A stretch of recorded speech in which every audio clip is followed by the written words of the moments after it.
What the hell? Hey! Hey! Shit.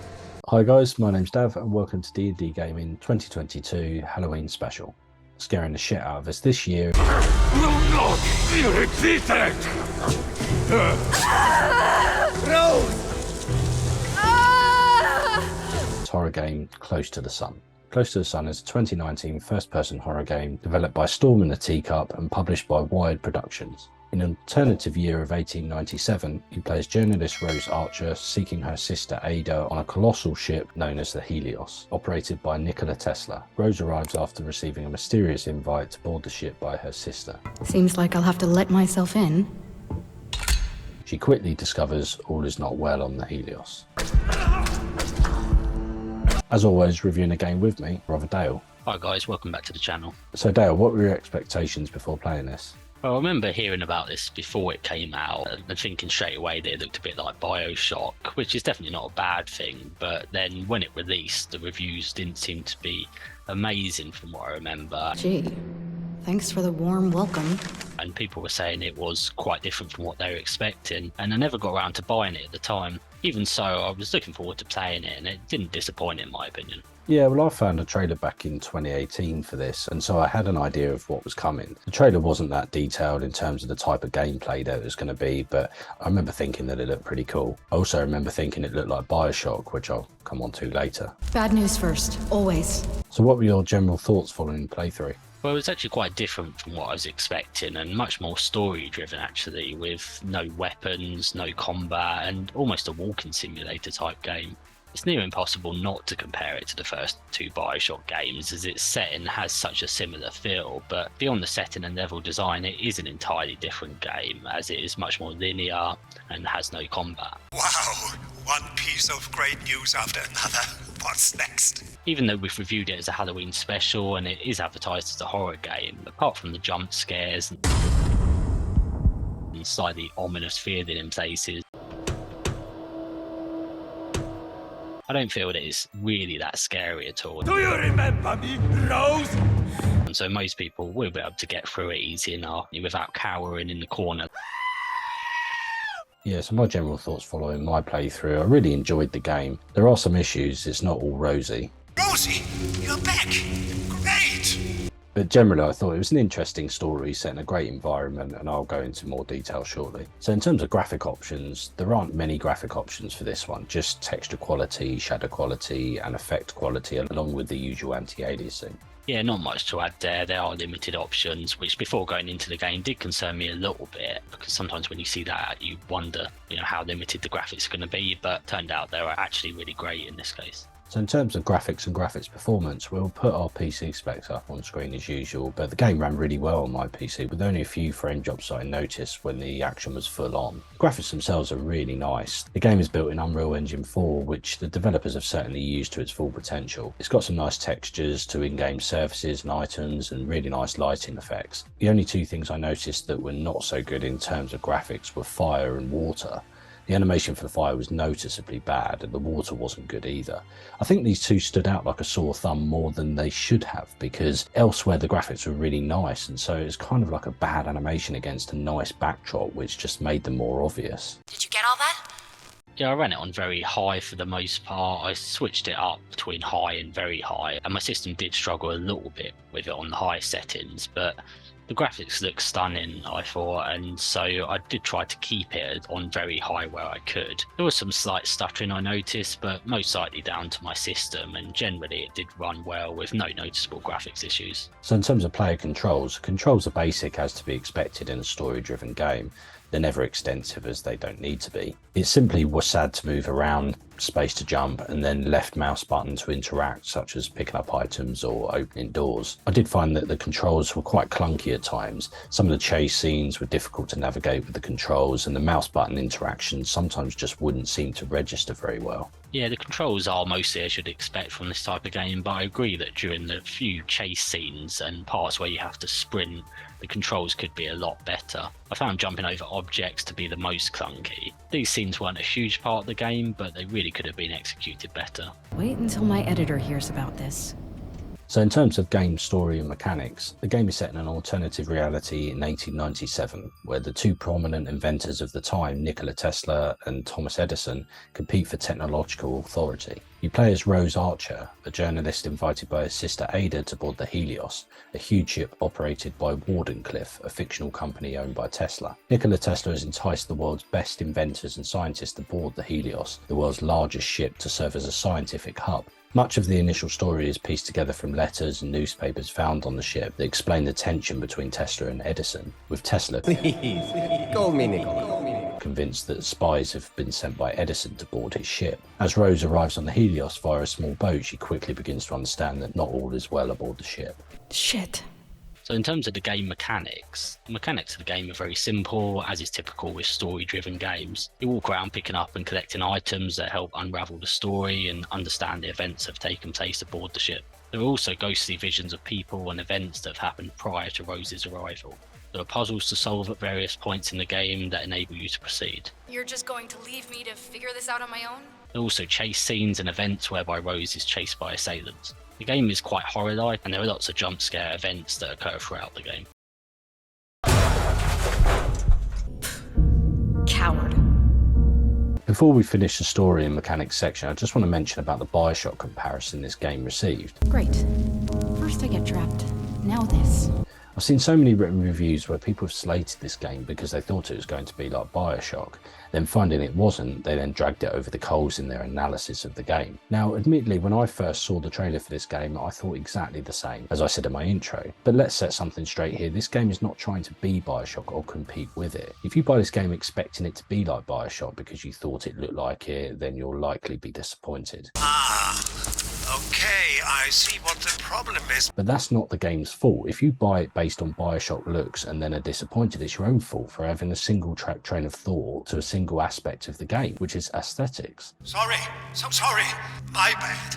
The setting and the feel of the game are very much like Bioshock from an aesthetic standpoint, but the gameplay is in fact very different. Bioshock is a first-person shooter. This is a story-driven walking simulator. It's not fair to compare them on gameplay standpoint past their aesthetics.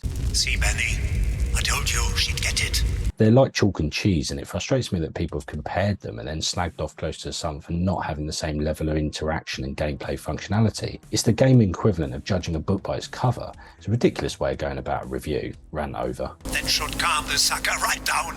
So in terms of UI, there's simply no UI in the game. It has a very simple menu that shows items that you've collected for the area that you're in and also a description of your current task, but that's just about it. Yeah, I have nothing to add to that.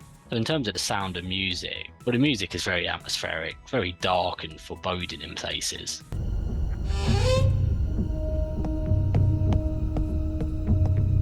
She was here before. She was here. I thought the voice acting was great. It's not a huge cast of characters, but everyone had convincing accents and played their parts well. I'm on my way to pick up the other half. I'm just gonna go through the biolabs now and we'll... What the... Damn it! Rose, I'm trapped! Rose, I'm trapped in the biolabs! Rose, can you hear me? Oops! Ada! Piece of shit receiver.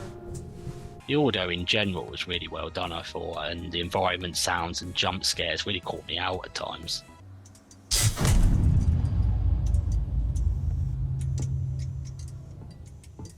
Yeah, I think I agree with all of that. The music was really atmospheric, very fitting for the game and ramps up during the intense parts of the game.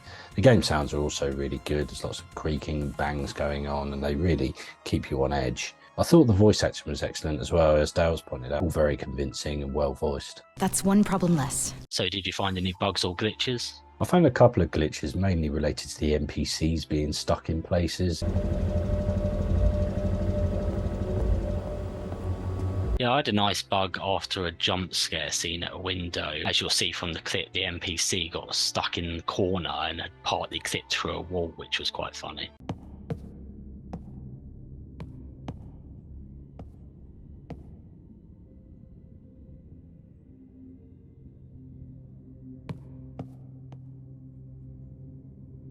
So to sum up, things I liked about the game. The game story is really good, the premise is really well thought out and executed in a way that the plot twists and turns slightly with regard to the NPCs and their intentions and allegiances. The environment and atmosphere in the game are both top notch. They really fit the story of the game perfectly and culminate in a really gripping and intense game. The jump scares are abundant in the game. It's quite heavily reliant on them as a driver for the action in the game. However, they didn't feel too contrived or set up and did catch me off guard a few times where I did shit my pants. I like the fact that to find items you really have to search for them. They wouldn't show up until you were really close to them. There was no flashing objects like in some games, which I always find immersion breaking anyway. Searching around for items like this is how it should be done in games. But that obviously won't happen. Yeah, in terms of things I liked about it, well, the game is very atmospheric in places and certainly had a creepy feel to it. The entire ship is basically empty when you get to it, but there's plenty of things happening early on to suggest you're not alone and really sets the scene for the game. Hello? Anyone there? I really like the whole setting on the ship and the alternative steampunk type feel to the design. I think the devs did an excellent job here. Many of the levels look stunning and there's great attention to detail on objects. In terms of the puzzles in the game, they were fairly simple but satisfying enough, and they didn't get frustrating or boring. That must be the safe. Now to get it open?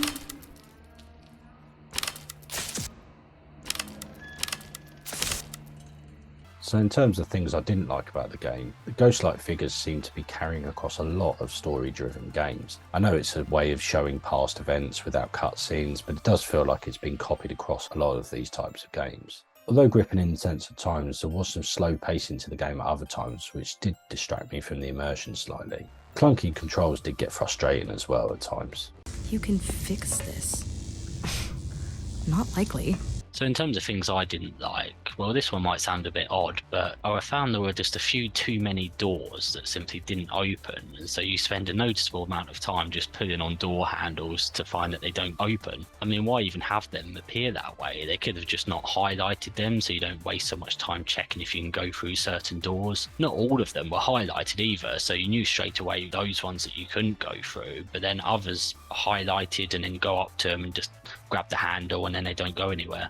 I found the ending left a few loose ends, but I expect they did that to set up a sequel, which is okay, I guess. Good plan as any. So do you think there's any missed opportunities in this one? Well, I think it would have been nice to have a manual save option rather than having to wait for the autosave icon to come up, or in some cases if you happen to die then you might start further back than you expected. It would have also been nice if some of the levels could have been opened up a little more for exploration, as it is very linear in places and feels almost on rails at times. Yeah, so for me, I think they could have put more action in the game. I think it's good that they didn't have guns, as this made the action scenes more intense, knowing that you had to run. However, there were quite long sections where not a lot would happen, save a few jump scares. There are a lot of dead bodies lying around in a game. For example, they could have had some of these people alive still and grab your feet as you walk past or leap at you or something like that. This would have ramped up the intenseness of the game a notch in the quieter parts. So in terms of scores, what do you think on this one, Dan? I really enjoyed my playthrough of this. The chapters were nice and short, and so you can jump in and out without getting caught up playing for hours just to reach the next checkpoint or end the chapter. Somewhere around 4 to 7 hours, depending on how many of the notes and collectibles you try to find. Story was engaging and interesting enough, although some parts were left unanswered, and I didn't think the ending was particularly strong. What the hell was that? But the setting was really nicely done and the graphics were excellent. I would certainly recommend it and it's definitely worth a play, so I'm going to give it an 8 out of 10. Yeah, so for me, I did really enjoy this game on the whole. The story felt unique and well thought through, and the NPC allegiances and plot twists kept me gripped as to what was going to happen right to the end. The graphics and environment, other than a few minor points, were top-notch and hard to fault. However, what did bring my scoring down for this game slightly was mainly the clunky controls, but also slow pacing to parts of the game, and a few immersion-breaking bugs and technical issues. So on balance, I'm giving Close to the Sun still a very respectable 8 out of 10. Well guys, thanks for watching. Please like, subscribe and comment. Hit that bell icon to be notified when we upload a new video, and we'll see you in the next one.